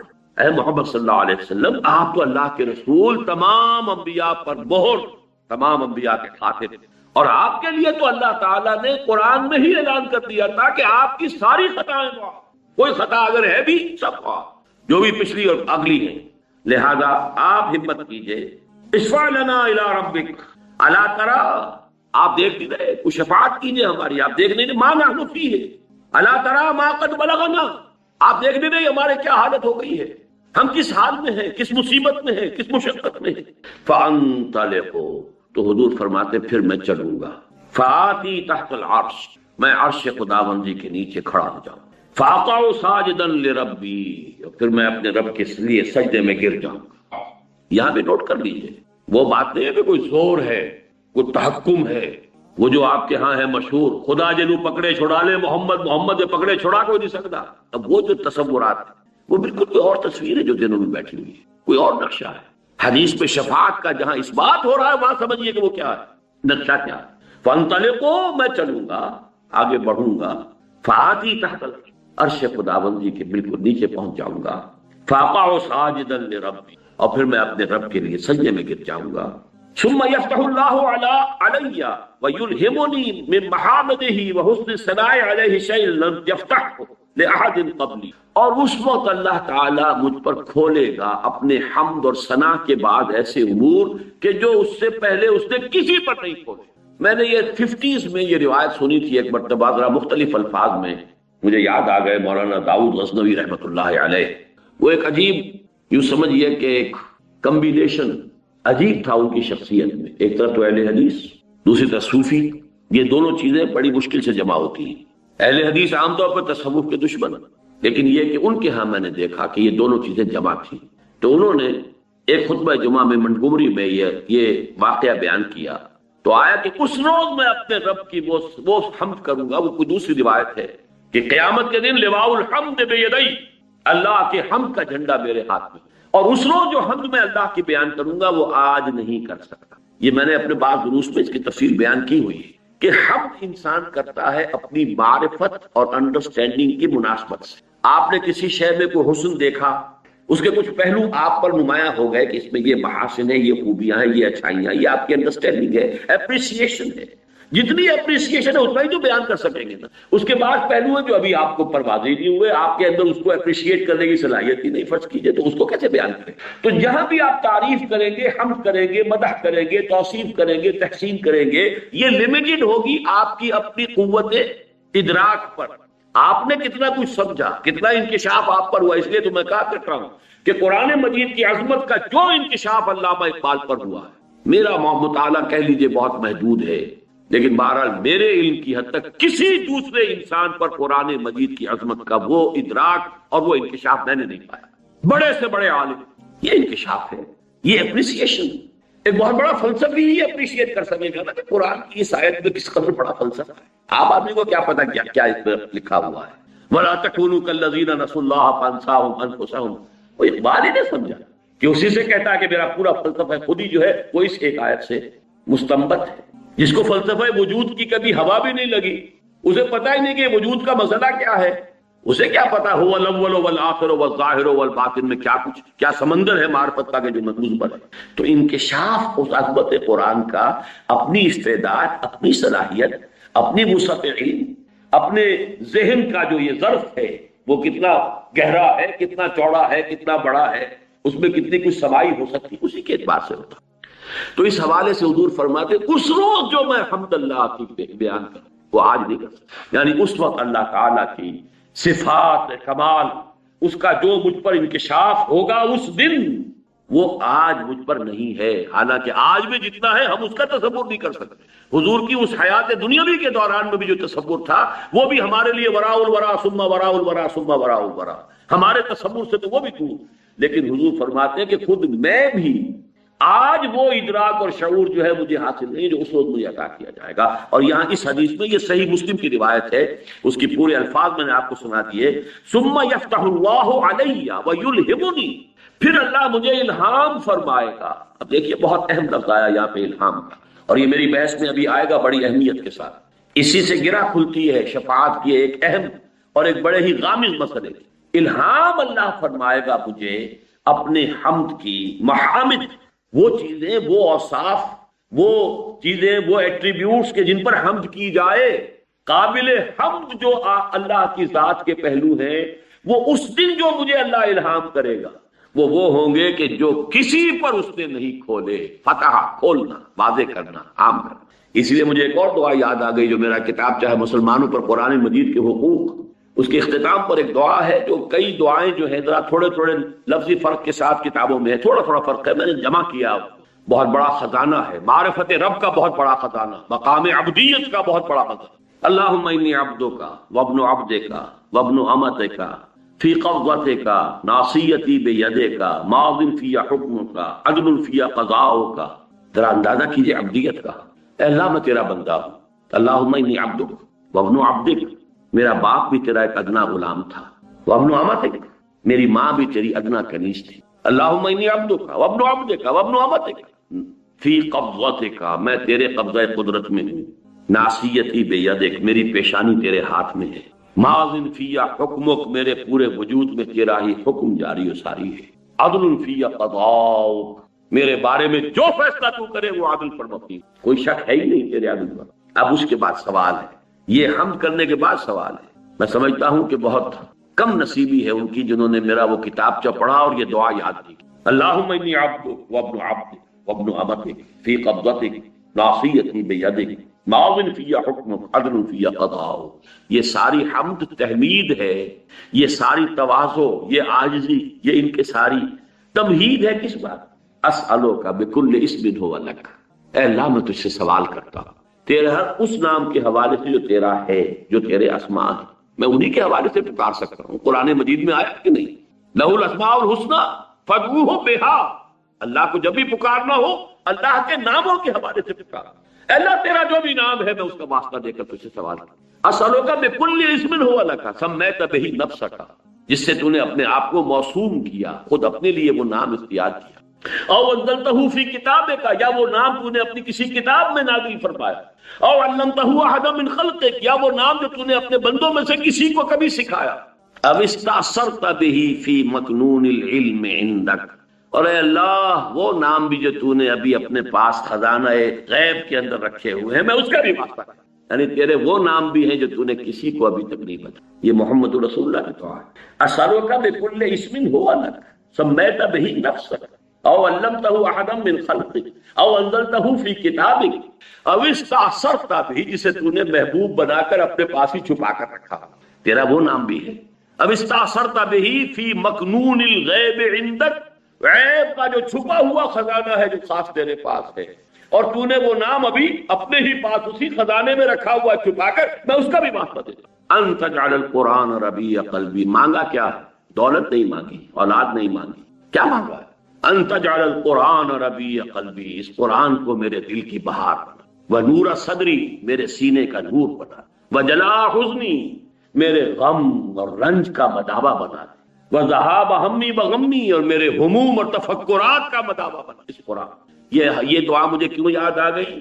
اب استأثرت بہ فی مکنون الغیب عندک، اے اللہ تیرے وہ نام بھی جو تو نے ابھی اپنے پاس چھپا کر رکھے ہوئے ہیں خزانہ غیب میں ان کا بھی واسطہ دے رہا ہوں۔ حضور فرماتے اس روز وہ خزانہ غیب بھی مجھ پر کھول دیا جائے۔ فرمایا ثم یفتح اللہ علیہ ویلہمنی، پھر اللہ کھول دے گا مجھ پر اور الہام فرما دے گا مجھے، من محامدہ وحسن ثناء علیہ شیئا لم یفتحہ لأحد، وہ تمام خزانے جو اللہ نے مجھ سے پہلے کسی پر نہیں کھولے ہوں گے وہ اس وقت مجھ پر کھول دیے جائیں گے۔ ثم یقال یا محمد، اب جب یہ سب کچھ ہو جائے گا تو کہا جائے گا، پکارا جائے گا۔ اب ذرا یہ بھی نوٹ کیجئے، یہ نہیں کہا کہ اللہ کہے گا، یقال۔ گر حفظ مراتب نہ کنی زندگی، مراتب کا لحاظ اگر نہ ہو، ابن عربی کا وہ شعر جو میرے بعد دروس میں آیا ہوگا، اب یہ چیزیں پھر آ رہی ہیں، بار وہی آئیں گی، بار بار آئیں گی۔ الرب رب وَإِن تنزل والعبد عبد وَإِن ترقى، رب رب ہی ہے چاہے کتنا ہی نیچے آ جائے، چاہے سمائے دنیا پر آ جائے، پہلے آسمان پر آتا ہے کہ نہیں آتا، حدیث میں ہے کہ نہیں؟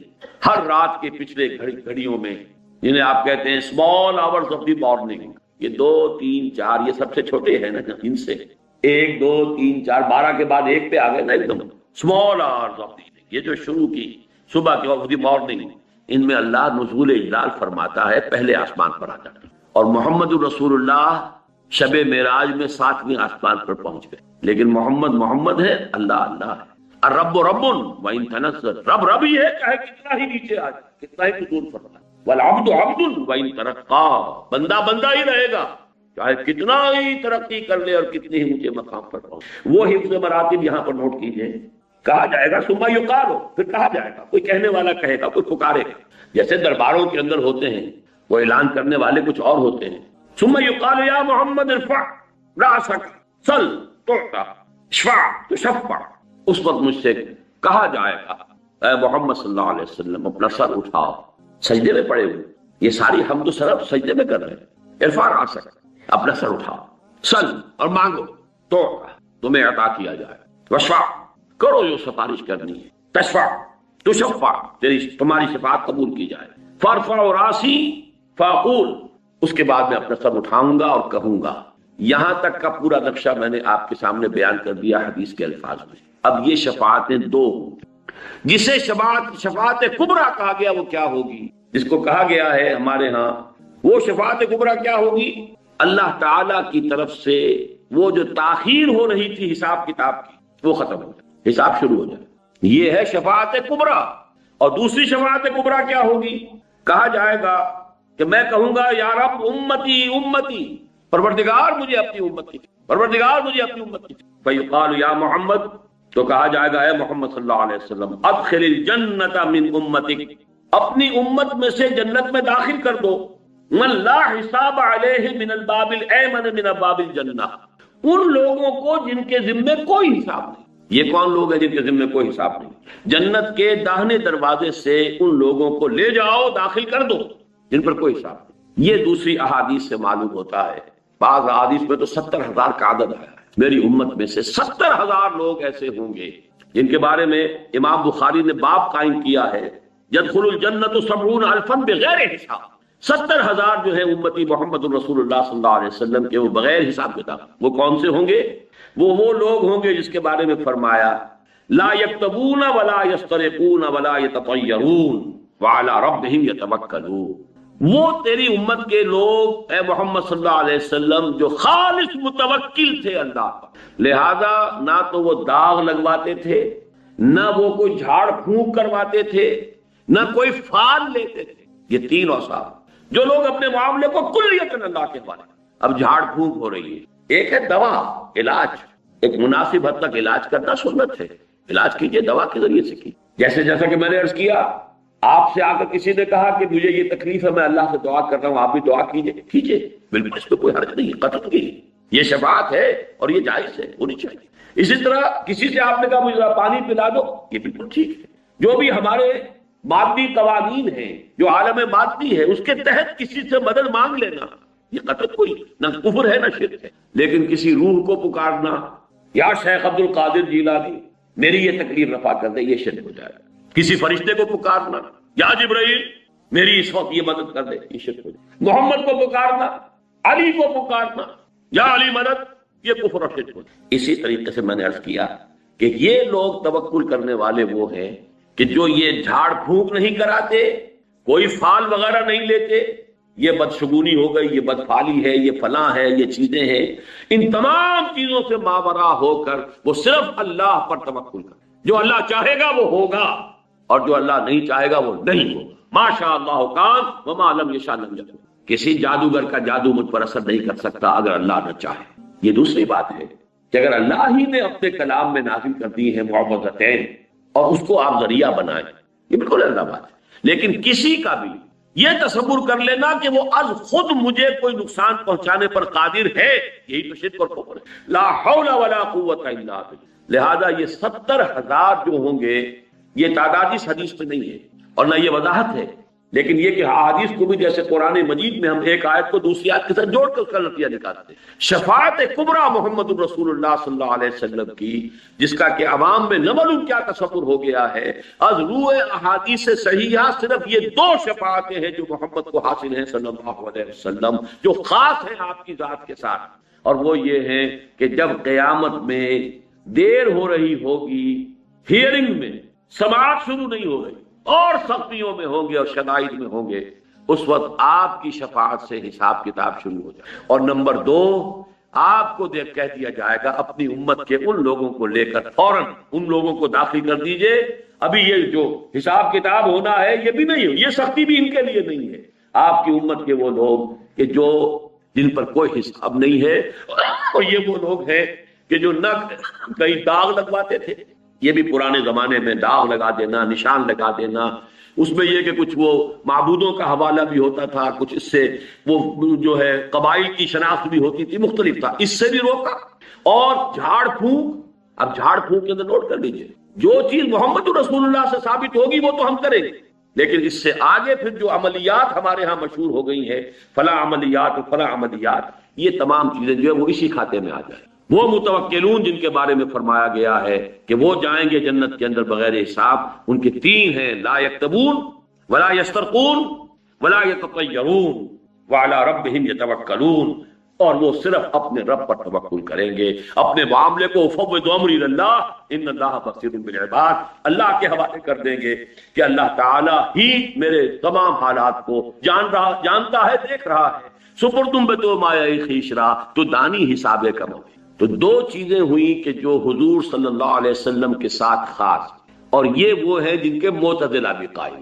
میں نے بتایا تھا کہ شفاعت بالکل منکر خوارج، معتزلہ ان 2 کے وہ بھی قائل ہیں، اہل سنت تو قائل ہیں ہی۔ تیسری شفاعت وہ ہے کہ جس کے معتزلہ سرے سے منکر ہے اور خوارج تو ہے ہی، لیکن اہل سنت کے نزدیک وہ ثابت ہے۔ وہ سفارش کس کی ہے؟ اولیاء اللہ کی، اور اولیاء اللہ میں ٹاپ پر کون ہیں؟ اللہ کے رسول، پھر کون ہیں؟ اللہ کے نبی، پھر کون ہیں؟ صدیقین، شہداء، صالحین، صلحاء، اتقیاء، یہ سب کے صالحین مومنین، تمام اہل ایمان، یہ بھی سفارش کریں۔ یہ سفارش کون سی ہوگی؟ اس سفارش کے لیے میں نے پہلے جو مثال دی تھی کہ جیسے آپ کہتے ہیں اللہ مجھے معاف فرما دے، کوئی اور بھی شامل کر دے اپنی بات، اللہ اس کو معاف فرما دے، بغیر اس کے کہ یہ تصور ہو کہ اللہ پر کسی کا زور ہے، بغیر اس کے کہ کوئی تصور ہو کہ اللہ کسی کی بات ماننے پر مجبور ہے، بغیر اس کے کہ کوئی یہ تصور ہو کہ یہ اللہ کا نائب ہے اس لیے مختار ہے، اختیار رکھتا ہے، بغیر اس کے کہ یہ تصور ہو کہ یہ اللہ کا ولی ہے، لاڈلا ہے، اور اللہ اس کی بات جو ہے وہ ہرگز نہیں ٹالے گا۔ نہیں، وَقُلِ الْحَمْدُ لِلَّهِ الَّذِي لَمْ يَتَّخِذْ وَلَدًا وَلَمْ يَكُنْ لَهُ شَرِيكٌ فِي الْمُلْكِ وَلَمْ يَكُنْ لَهُ وَلِيٌّ مِّنَ الذُّلِّ وَكَبِّرْهُ تَكْبِيرًا، اس کی تکبیر کرو، اسے بڑا کرو، ان تمام چھوٹائیوں سے اسے بلند رکھو اپنے ذہن کے اندر۔ یہ تمام چیزیں جو ہے یہ تمہاری ذات کے ساتھ ہے کہ تم اپنی کسی دوست کی بات ماننے پر مجبور ہوتے ہیں، اللہ کسی کی بات ماننے پہ مجبور نہیں، معاذ اللہ۔ یہ شفاعت جو ہے اس کے بارے میں اب صرف 2 باتیں مجھے عرض کرنی ہے مزید۔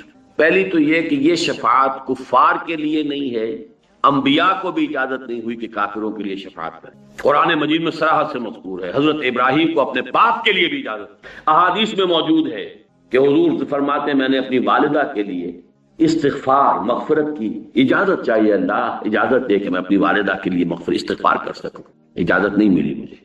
پھر میں نے اجازت طلب کی کہ میں ان کی قبر کی زیارت کر سکوں، اس کی اجازت نہیں۔ احادیث صریحہ، جن کی جان کفر میں گئی ہے، جو کسی شرک میں مبتلا، ان کے لیے شفاعت کوئی نہیں، نفی اس کو ذہن میں رکھیے مطلقاً، احادیث میں بعد میں آپ کو سناؤں۔ نمبر 2، منافقین کے لیے بھی شفاعت نہیں۔ منافقین تو کفار سے بڑھ کر ہے قرآن مجید کی روح سے، ان المنافقین فی الدرک الاسفل من النار، وہ تو آگ کے سب سے نچلے درجے میں۔ قرآن مجید میں 2 آیتیں تو بہت ہی کلیئر ہیں اکثر جو حضرات میرے دروس میں شرکت کرتے ہیں انہیں یاد ہوگی ازبر ہوں. سورہ منافقون میں کیا فرمایا؟ سواء علیہم استغفرت لہم ام لم تستغفر لہم لن یغفر اللہ. اے نبی ان کے حق میں بالکل برابر ہے، چاہے آپ استغفار کریں ان کے لیے چاہے نہ کریں، اللہ ہرگز ان کو معاف نہیں کرے. اور اس سے بھی زیادہ سخت، استغفر لہم او لا تستغفر لہم ان تستغفر لہم 70 مرۃ لن یغفر اللہ. اے نبی آپ ان کے لیے استغفار کریں یا نہ کریں، آپ 70 مرتبہ استغفار کریں گے کبھی ہم نہیں مانیں گے، اللہ ان کو معاف نہیں کرے. بتائیے اس سے زیادہ کیٹیگوریکل کوئی آیت چاہیے آپ؟ اور اس میں مزید اضافہ کر دیا حضور نے، اس کیٹیگوریکل ڈینائل کے اندر اضافہ کر دیا. اگر مجھے یہ معلوم ہوتا کہ 70 مرتبہ سے زیادہ استغفار کرنے پر، زیادہ مرتبہ استغفار کرنے پر میری سنوائی ہو جائے گی تو میں زیادہ کرتا. یعنی 70 کو یہ نہ سمجھو کہ 70 مراد ہے، ہو ہی نہیں سکتا. اگر مجرد 70 کی بات ہوتی تو میں 71 مرتبہ کرتا، میں 100 مرتبہ کرتا، میں 700 مرتبہ کرتا. کہ نہیں، مراد اس سے کیا ہے؟ استغفر لہم او لا تستغفر لہم ان تستغفر لہم 70 مرۃ فلن یغفر اللہ. اب 3 حدیثیں سن لیجئے جس سے وہ معلوم ہو جائے گا کہ کن کے لیے یہ شفاعت ہے. پہلی حدیث بخاری کی ہے، حضرت ابو ہریرہ سے رضی اللہ تعالی عنہ. اسعد الناس، حضور فرماتے ہیں اسعد الناس بشفاعتی یوم القیامہ من قال لا الہ الا اللہ خالصا من قلبہ. سب سے زیادہ خوش بخت میری شفاعت کے معاملے میں قیامت کے دن وہ ہوگا جس نے لا الہ الا اللہ کہا ہوگا خلوص سے قلب کے. من قال لا الہ الا اللہ نہیں ہے، صرف شرط ہے خلوص سے قلب، غیر مشروط نہیں ہے معاملہ. اب خلوص قلب کے ساتھ لا الہ الا اللہ کہنے کے مظاہر کیا ہوں گے، تقاضے کیا ہوں گے، اس کا ثبوت کیا ہوگا، اس کا عمل کیا ہوگا، اس کے شواہد کیا ہوں گے، میں اس کی تفصیل میں نہیں جا سکتا. اس وقت صرف آپ کو بتانا یہ مقصود ہے کہ ہے، لیکن ہے مشروع. اسی طرح بڑی پیاری حدیث ہے، یہ مسلم شریف کی روایت ہے حضرت ابو ہریرہ صحیح رضی اللہ تعالی عنہ. لکل نبی دعوت مستجابۃ، ہر نبی کے لیے اللہ نے ایک دعا ایسی رکھی کہ جو لازماً قبول ہوگی. اللہ تعالیٰ کی طرف سے خاص گرانٹ ہے ہر نبی کے لیے ایک دعا تو جو مانگو. فتعجل کل نبی دعوتہ، تو ہر نبی نے اپنی دعوت کو، اپنی دعا کو جو حق دیا گیا تھا یہ اسپیشل دعا کا، وہ استعمال کر لیا جلدی سے. یعنی اس دنیا میں استعمال کر لیا تو جلدی ہو گئی، دنیا عاجلہ ہے، کوئی نہ کوئی دعا اپنی ایسی کر لی جس سے وہ حق استعمال. وَإِنِّي اخْتَبَأْتُ دَعْوَتِي شَفَاعَةً يَوْمَ الْقِيَامَةِ، میں نے اپنی اس دعا کو شفاعت کے طور پر قیامت کے دن کے لیے محفوظ کر لیا. کتنا حوصلہ افزا معاملہ ہے، کتنا امید افزا. لیکن آگے شرط آ رہی ہے فَهِيَ نَائِلَةٌ إِن شَاءَ اللَّهُ تَعَالَى مَن مَاتَ مِنْ أُمَّتِي لَا يُشْرِكُ بِاللَّهِ شَيْئًا.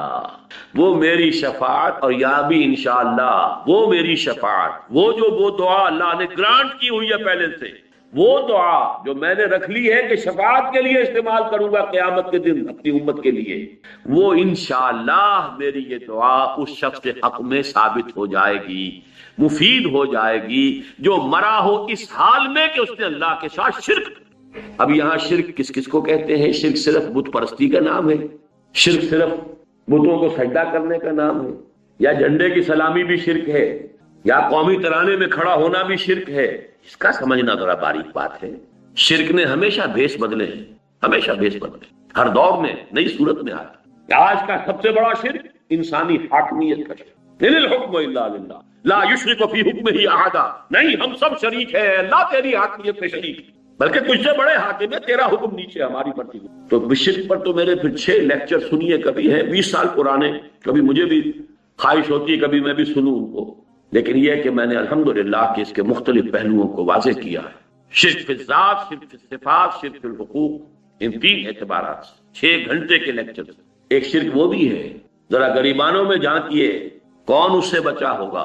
تعس عبد الدینار و عبد الدرہم، ہلاک ہو جائے درہم و دینار کا بندہ، اس کا معبود دولت ہے، حلال اور حرام کی تمیز نہیں ہے، دولت ہونی. کون ہے معبود؟ دولت.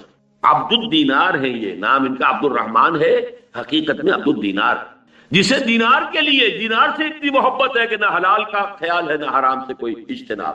بہرحال شرط مشروط ہے، اس کے سوا وہ شفاعت کام نہیں آئے، چاہے وہ انبیاء ہو، رسول ہو، کوئی بھی، صلحاء ہو، اتقیاء ہو. تیسری حدیث یہ سنن کی ہے، یہ صحیحین میں نہیں ہے، اور یہ حضرت عوف ابن مالک سے ہے رضی اللہ تعالی عنہ.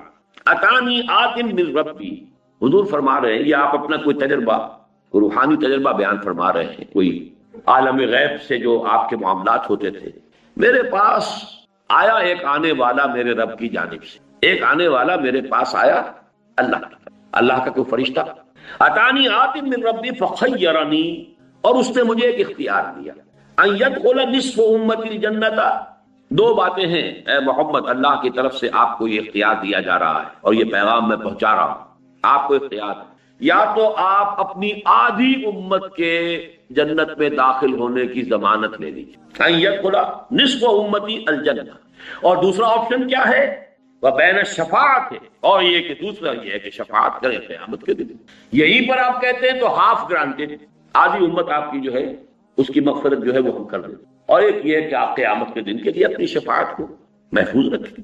فاخترت الشفاعۃ، میں نے شفاعت کو قبول کر اختیار کیا، میں نے یہ آپشن قبول کیا۔ وہیا، لیکن یہ نوٹ کر لو، وہیا، اور یہ شفاعت اب ہے کس کے لیے، کس کے حق میں مفید، لمن مات ولم یشرک باللہ شیئا، اس شخص کے لیے کہ جس کی موت واقع ہوئی ہو اور اس نے اللہ کے ساتھ شرک نہ کیا۔ اب آخری نقطہ نوٹ کیجئے کہ قیامت کے دن جب یہ شفاعت ہوگی تو اس کا نقشہ کیا ہوگا اور کیوں ہوگی۔ پہلی بات تو یہ سمجھنی چاہیے، دیکھیے اس شفاعت کا صرف ایک فائدہ ہے اور نقصان، اور ایک ہی مقصد ہے، اللہ اپنے بندوں کے قدر افزائی کے لیے، جب تمام نوع انسانی جمع ہوگی سب کے سامنے آ جائے who is who، اللہ اپنے بندوں میں سے اولیاء، صلحاء، اتقیاء، انبیاء، رسل، ان کی کیا قدر و منزلت ہے، اس کے ظہور کا ایک ذریعہ اس شفاعت کو بنا۔ لیکن شفاعت ہوگی اس کس کی، کون کرے گا، جسے اجازت ملے، کس کے لیے، جس کے لیے اجازت ہو۔ اب آپ ذرا نوٹ کیجئے کہ اگر تو یہ ہو کھلم کھلا، اگر ہم جو بھی ہمارا تصور ہے مادی طور پر عدالت لگی ہوئی ہے، وہ جو کبھی میر خسرو نے کہا تھا کہ خدا خود میر محفل بود اندر لامکا خسرو، محمد شمع محفل بود شب جائے کہ من بودم، کوئی لامکاں کی محفل ایسی ہے، سمجھ لیجئے صدر جو ہے میر محفل اللہ تعالیٰ ہے، عدالت لگی ہوئی ہے، لامکاں ہے، وہ کسی سپیس، ٹائم اینڈ سپیس میں نہیں ہے بڑا بیونڈ ٹائم اینڈ سپیس۔ خدا خود میر محفل بود اندر لامکاں محمد شمع محفل بود۔ اب اس کا تصور کیجئے، خدا میر محفل ہے، عدالت لگی ہوئی ہے، مقدمات چل رہے ہیں، اگر اب آپ کہیں کہ کسی کے بارے میں ہاں اے محمد آپ کر سکتے ہیں، اس کے بارے میں شفاعت آپ کر سکتے ہیں، تو وہ مقصد تو فوت ہو گیا، پھر ان کی قدر افزائی کیا ہوئی؟ تو معلوم ہوا کہ سب کچھ اللہ کی اجازت سے کیا ہے، جس کے لیے اللہ کی پہلے سے مرضی ہے اس کے لیے کہا گیا ہے، لہذا یہ سب کچھ اس طور سے نہیں ہوگا جو ہم اپنے عالمی مادی تصورات کے تحت جس کا تصور کر سکتے ہیں۔ اس کے لیے میں نے کہا تھا وہ لفظ جو حدیث میں یلہمنی، یہ ہوگا اس وقت بھی خفیہ، الہام ہوگا، لوگوں کو معلوم نہیں ہوگا کہ اس پرٹیکولر پرسن کے لیے محمد رسول اللہ کی شفاعت کی اجازت ہو گئی ہے۔ اگر تو وہاں اس طور سے ہو، کھلم کھلا ہو، علل اعلان ہو، تو حضور کا مقام و مرتبہ تو واقع نہیں ہوا، وہ تو اختیار خداوندی کا ظہور ہو گیا، وہ تو معلوم ہو گیا کہ اللہ ہی معاف فرمانا چاہتا تھا، صرف اس نے محمد سے کہہ دیا ہے یا شیخ عبد القادر سے کہہ دیا ہے یا ابو بکر صدیق سے کہہ دیا کہ ہاں آپ چاہیں تو اس کے لیے شفاعت کر سکتے ہیں، تو اس سے جو میں نے مقصد معین کیا، آخر کوئی شے بغیر کسی مقصد کے تو نہیں ہے، کیوں ہے یہ شفاعت، اس کو پہلے میں نے معین کیا تاکہ اللہ اپنے مقربین بارگاہ کی جو قدر و منزلت ہے، جو ان کا مقام ہے، اس کو واضح کر دے، سب لوگوں پر کھل جائے ہو از ہو، کس کا کیا رتبہ ہے۔ اور یہ اسی وقت ہوگا جب یہ سب کچھ الہام کے طور پر، وہ اعلام اعلانیہ نہیں، اعلام اعلانیہ ہو تو پھر وہ مقصد جو ہے وہ فوت ہو جائے گا۔ اسی لیے اس حدیث میں وَيُلْهِمُنِي، اللہ مجھے الہام فرمائے گا، اس وقت بھی جب کہ حضور جا کر سجدے میں سر رکھیں گے عرش کے سائے میں، عرش کے نیچے یا عرش کے سامنے، تو اب اگر فرض کیجئے کہ جیسے ہم تصور کریں گے کہ اللہ ڈکٹیٹ کرتا جا رہا ہے محمد اس طریقے سے میری حمد کرو، تو وہ تو بے تو کی بات ہو گئی، لفظ الہام آیا، اس وقت اللہ کی طرف سے الہام ہوگا، وہ اللہ کی شانیں، وہ اللہ کے اسماء جو آج سے پہلے کسی پر نہیں کھولے گئے تھے، وہ خزانے جو ہیں اسماء کے، وہ خزانے جو ہیں اللہ کے محامد اور محاسن کے، اس روز بطرز الہام محمد عربی صلی اللہ علیہ وسلم پر کھولے جائیں گے، تو اس وقت اللہ کی حمد و ثنا وہ کریں گے، ایسا کہ اس حدیث میں آیا جو میں آج نہیں کر سکتا، وہ تو اسی وقت اللہ تعالیٰ کی طرف سے، جیسے کہ معاملہ آتا ہے ابلیس اور آدم کے قصے، فَتَلَقَّى آدَمُ مِن رَبِّهِ كَلِمَاتٍ فَتَابَ عَلَيْهِ، یہ الہام کے ذریعے سے کلمات حضرت آدم کو اللہ تعالیٰ نے کلمات سکھا دیے، ان کے دل میں جذبہ تھا، پشیمانی تھی کہ خطا ہو گئی ہے، غلطی ہو گئی ہے، لیکن الفاظ نہیں تھے. فتلقى آدم من ربه کلمات فتاب علیہ. اسی طریقے سے اللہ تعالیٰ کی طرف سے الہام ہوگا. الہام کے ذریعے سے اولیاء اللہ، صلحاء، اتقیاء، انبیاء، رسل اور سب سے بڑھ کر محمد الرسول اللہ صلی اللہ علیہ وسلم شفاعت فرمائیں گے. لیکن کس کے لیے فرمائیں گے؟ ایک تو قانونی شکل ہے، وہاں اس روز اللہ کی طرف سے جس کے لیے اجازت، پرمیشن گرانٹ ہو جائے، اگرچہ وہ اعلانیہ نہیں ہوگی، بطرز الہام ہوگی. اور ثانیاً جو حضور صلی اللہ علیہ وسلم نے ہمیں خود بتا دیا کہ وہ میری شفاعت مفید ہوگی کس کے لیے؟ من قال لا الہ الا اللہ خالصا من قلبہ، بخاری کی روایت، اس کے لیے مفید ہوگی جس نے لا الہ الا اللہ پورے خلوص قلب کے ساتھ کہا. اور اس کے لیے ہوگی من مات ولم یشرک باللہ شیئا، جو مرا ہو اس حال میں کہ اس نے اللہ کے ساتھ کسی کو شریک نہ کیا. یہ دو شرطیں اللہ تعالیٰ مجھے اور آپ کو پوری کرنے کی توفیق عطا فرمائے تو ہم شفاعت کے لیے پھر دو ہاتھ بھی پھیلا سکتے ہیں کہ اللہ ہمیں محمد کی شفاعت عطا فرما، ورزقنا شفاعتہ یوم القیامہ. یہ دعا کیجئے. لیکن یہ کہ ایک طرف محنت کیجئے امکانی، اور میں نے جو اس کے نتیجہ نکالے ہیں 3، پوری بحث کو سم اپ کر رہا ہوں. آج کی پوری بحث کا حاصل کیا ہے؟ پورا زور رکھو اپنی طرف سے عمل صالح اور تواصی بالحق اور تواصی بالصبر. اپنی طرف سے کوئی کمی نہیں، کوئی کوتاہی. فیما استطعتم، جو استطاعت ہے، فاتقوا اللہ ما استطعتم، اپنے امکان بھر. جیسے کہ حضور نے، میں نے چونکہ شروع میں کہا تھا تقدیر کا مسئلہ بھی ایسے ہی تھا. کسی نے سوال کر لیا تھا حضور جو اللہ تعالیٰ کی طرف سے ہے اگر وہی کچھ ہونا ہے؟ ایک جواب دیا حضور، اعملوا فکلکم میسر لما خلق. اپنی طرف سے پوری کوشش کرو، ہاں کر اتنا ہی سکو گے جتنا کہ اللہ تعالیٰ کے علم میں ہے. آگے بڑھ نہیں سکتے. جس کے لیے انگریزی کا محاورہ you can't out grow your skin, اپنی کھال سے باہر تو نہیں نکلو، کتنے موٹے ہو جاؤ، کتنے فربا ہو جاؤ، لیکن یہ کہ کھال کے تو اندر ہی رہو. فَكُلُّكُمْ مُيَسَّرٌ لِمَا خُلِقَ. باقی کیا ہوگا، کہاں تک پہنچ پائیں گے؟ ہم نے اگر اپنی امکانی حد تک چڑھنے کی کوشش کی ہے تو جہاں تک پہنچ گئے اللہ قبول فرمائے. چھت تک کیوں نہیں پہنچے؟